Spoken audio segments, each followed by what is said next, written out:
The gentlelady yields. I now recognize myself for 5 minutes. We just passed the One Big Beautiful Bill through the House of Representatives, and now it's gone on to the Senate, where they will be making changes to the bill. If there's any changes made to the One Big Beautiful Bill, it comes back to the House for a vote, and we get a second bite at the apple.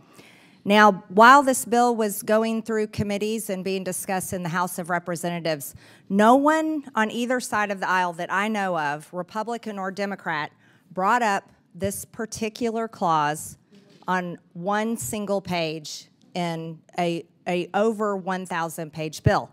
And I want to bring this up because I think AI is incredibly important. I support AI in many different faculties.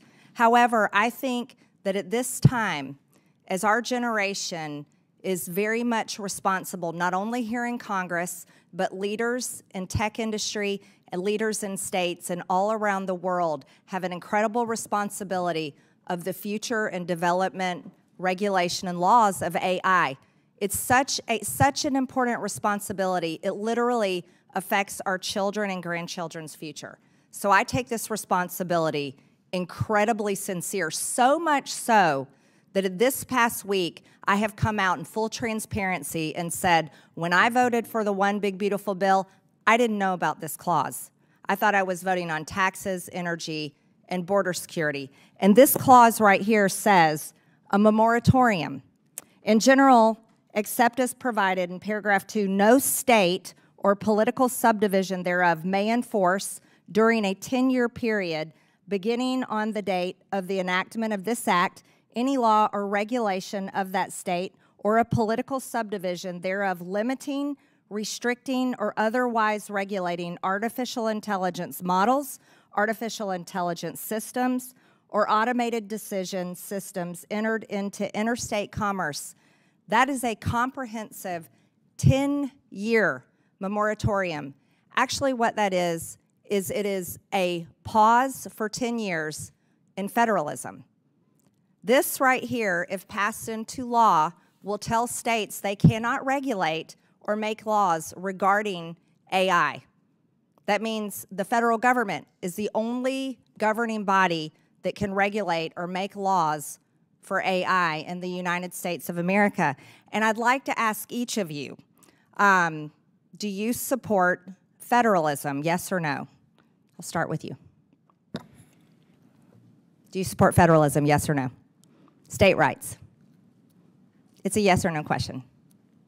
I don't think I'm able to answer this question based on my background, to be honest with you. Okay, well, then I take that as a no. Mr. Shaw, do you support federalism?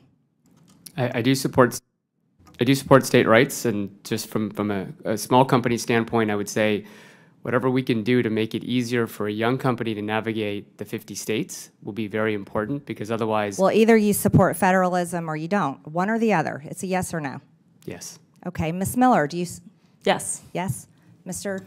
Thier? Yes, in line with the White House and with Speaker Johnson, I agree that federalism is important, but federalism is a two-sided coin of both states' rights and interstate commerce, so we need to protect both. The Constitution is clear on federalism. It's one side, state rights or none. Mr. Schneider? I think that provision is nutty.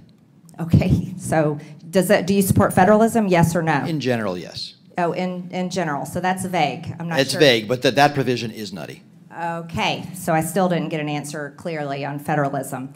Can you predict the future of AI in 1 year, 5 years, or 10 years? I'm sorry, I apologize. No problem. No, I don't think anybody can predict that. I think every model has become bigger and better and more transformative. Right, so the answer is no. I'm short on time. Mr. Shaw, no? Or yes? I think it's hard to predict yes 5 or no? years. Can you predict it, period? No. Okay. Ms. Miller, can you predict AI? No. Mr. Thier? No. Mr. Schneider? Not a chance. No, you can't. In the state of Georgia, jobs are extremely important.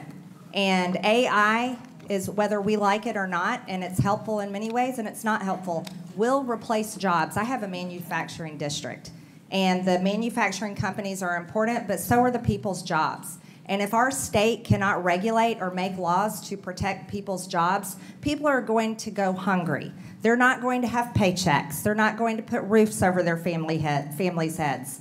And I think this is such a serious issue that we need to look at this through I'll state it very clearly. I'm pro-humanity. I am not pro-transhumanity.